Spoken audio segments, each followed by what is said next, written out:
د کوریا او د امریکا په جنگ کې چې کوم زر امریکایي عسکر د کوریا سره بندیان شوي وو، هغه په داسې بند کې بندیانو چې نه یې دیوال او نه کوم ازغن تار. دوی ته خوراک، څښاک او د اغوستلو جامې هم په خپل وخت باندې ورکول کېدې. د خوب ځای هم ډېر ښه جوړ و، خو دوی داسې په یو ذهني شکنجه باندې اخته وو چې دوی به په خپلو منځونو کې جنګونه کول، یو بل به یې سره وژل او په خپله به هم ډېر مړه کېدل. چې په دې کې یو ډاکټر و، کوریاوي ډاکټر و چې دا روانشناس و، عصبي ډاکټر و.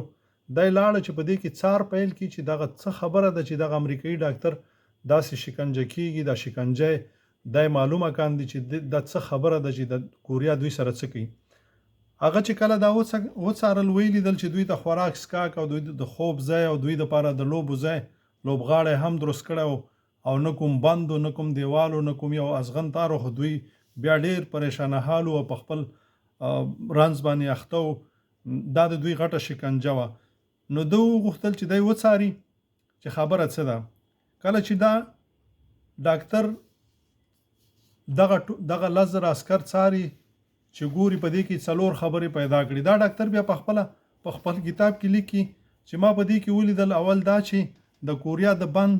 چارواکي چې دي دغه امریکایي عسکر داسې روزلي دي، په دې امریکایي عسکرو کې داسې عسکر روزلي دي، یعنی امریکایي ځینې عسکر داسې روزلي دي چې هغه په دې باندې بوخت کړي دي چې هغه د دې عسکرو جاسوسي کوي او د دوی پټ حالونه معلوموي او دوی ته وایي. او په خپلو منځو کې دوی داسې کړي دي چې هر دویم کس د دې 2 کسانو جاسوسي کوي او کوریاویانو ته وایي. او دا کوریاویانو ځکه کول چې دوی په خپل منځ کې بې باوره شي. حالانکه دوی نه غوښتل چې وی وژني، دوی غوښتل چې دغه 10,000 کسان دغه عسکر چې دي بیرته امریکا ته وسپاري، خو دوی داسې یو مرض امریکا ته ولیږي. نو د دوی په منځ کې په دې باندې بې باوري راوستله. دویم یې دا کار کړی و چې د هر 10 کسانو ګروپ به جوړاوه او یو ځای ته به یې بیوه او د هغوی نه به پوښتنه کوله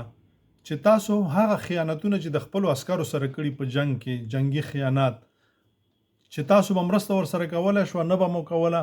او پرېښې مو دي. د هر 10 کسانو نه، یعنی 10 په ورځ کې به 10 کسانو ټولی به و او د هغوی نه به یې پوښتنې کولې. او کله به چې د خپل خیانتونه ویل، هغه ته به ډېره جایزه هم ورکوله، ډېرې پیسې هم ورکولې. او هغه جاسوسان چې د خپلو ملګرو جاسوسي به یې کوله او د کوریاویانو ته به ویله، هغوی ته به هم ډېره سخته جایزه ورکوله. هغه کسان چې وفادار او امریکا دپاره څه کړي، ښه جنګونه کړي، هغو ته به څه نه ویل، خو هغه چا به چې جاسوسي وکړله د خپلو ملګرو، هغوی ته به ډېر څه ورکول. هغه 10 کسانو ټولی به چې جوړ کړ، هر یو به ویل چې ما د خپلو ملګرو سره دا خیانت کړی دی، د جنگ په وخت کې ما دا شی کولی شو، ورسره ما ونه کړ او دغه بد ما ورسره کړي وو. نو په دې باندې د دوی ډېره بې باوري رامنځته کېدله چې یو بل یې واوري، چې د یو بل خیانت د خپل قام سره واوري چې دوی څه خیانتونه کړي دي. دریم، دوی هر یو عسکر په دې باندې څارلی و چې دوی به د خپلو ملګرو پټې خبرې، یعنی چې سره کېناستل، 2 به کېناستل، زړه به یې ډک و، هغه به ویل خپلې د زړه خبرې به چې ده ته وکړي، ده به وړې کوریاوي د دې بند کسانو ته به یې کولې. نو په دې باندې دوی داسې شول چې یو په بل باندې بیخي باور، هیڅ خبرې به یې نه کولې. سره ناست به و، که ډوډۍ به یې خوړله، سره ناست به و، وده به و، پراته به و، یو بل ته به هیڅ نه ویل. ان تر دې پورې چې یو کومندان، په دوی کې ډېر کومندانان وو چې کومندان به ورته وویل چې دا کار وکړه، هغه به ورته وایي چې ته خو خاین یې، ته خو پلانکی، ته بستنکی، او په دې باندې سره اخته کړي وو. څلورم، کله به چې دوی ته د امریکا نه خط راغی، چې ښه خط به د کورنۍ نه ورته راغی چې ښځې به ورته لیکلي وو، مور و پلار به ورته لیکلي وو، بچو به ورته لیکلي وو، تره زامنو به ورته لیکلي وو، ولس به ورته لیکلي وو چې ته خو زموږ اتل یې، ته خو زموږ تا نه قربان، او ته خو زموږ یاد شوی، او ته په څه حال کې، او موږ ستا انتظار کوو، ته به کله راځې، او فکر مه کوه، دا ټول قام ستا دی او تاسو زموږ دپاره قربانیانې کړي. دا خط به کوریاویانو دوی ته نه ورکاو. او کله به چې یو خط په دوی کې دوی ته راغی، یا به دوی یو پټ یو خط لیکلی ورته به یې ورکړ، کورنۍ به ورته لیکلي وو چې ته خاین، زه نه غواړم ستا شکل وګورم، ته دومره بې ننګه، ته دومره بې غیرته چې ته هغوی ته تسلیم شوې او دلته را نه شي، موږ د ولږې مرو او ته مزې کې هلته پروت یې، ستا ویډیوګانې موږ ګورو. هغه خط به دوی ته ورکاو. نو هر یو په دې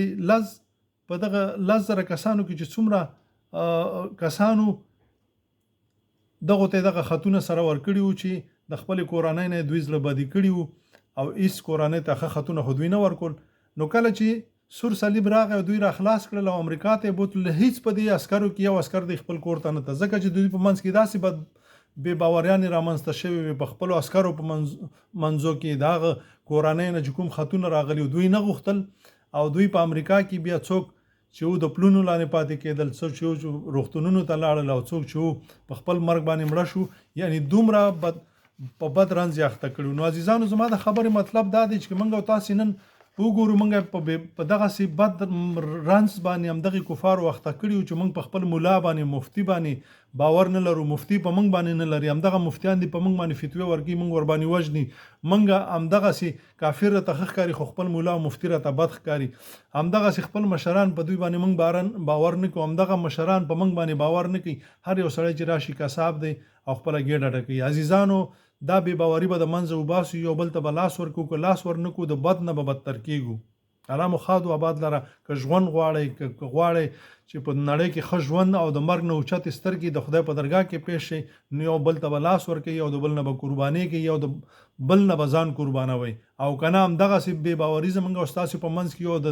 دښمن په خوا کې ولاړ او د خپلې خاورې د کام سره خیانت کوو، نو د دې نه بدې ورځې را باندې را روانې دي چې بیا به هم د خلاصي لار نه وي او د خدای ته په ورتګ په وخت کې به ذلیل، رسوا، شرمنده او خاینین شمارېږو.